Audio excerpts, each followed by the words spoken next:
Taiwanese lawmakers shoved, tackled, and hit each other in parliament on Friday in a bitter dispute about reforms to the chamber, just days before President-elect Lai Ching-te takes office without a legislative majority. Even before votes started to be cast, some lawmakers screamed at and shoved each other outside the legislative chamber before the action moved onto the floor of parliament itself. In chaotic scenes, lawmakers surged around the speaker's seat, some leaping over tables and pulling colleagues to the floor.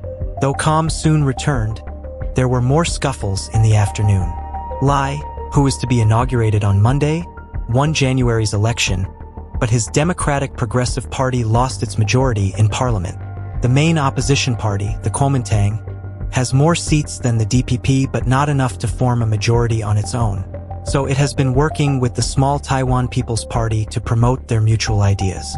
The opposition wants to give parliament greater scrutiny powers over the government, including a controversial proposal to criminalize officials who are deemed to make false statements in parliament.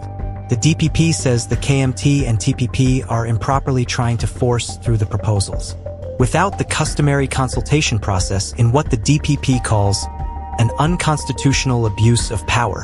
Why are we opposed? We want to be able to have discussions, not for there to be only one voice in the country, DPP lawmaker Wang Meihui, representing the southern city of Jiayi, told Reuters. Lawmakers from all three parties were involved in the altercations and traded accusations about who was to blame. The KMT's Jessica Chun, from the Taiwan-administered Kinmen Islands, said the reforms were to enable better legislative oversight of the executive branch.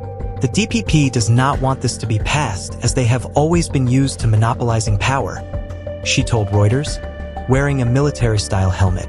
Taiwan is a rambunctious democracy and fighting does on occasion take place in parliament. In 2020, KMT lawmakers threw pig guts onto the chamber's floor in a dispute over easing U.S. pork imports. The clashes raised the prospect of more turmoil and parliamentary conflict ahead for Lai's new government after it takes office. "I am worried," said the DPP's Wang.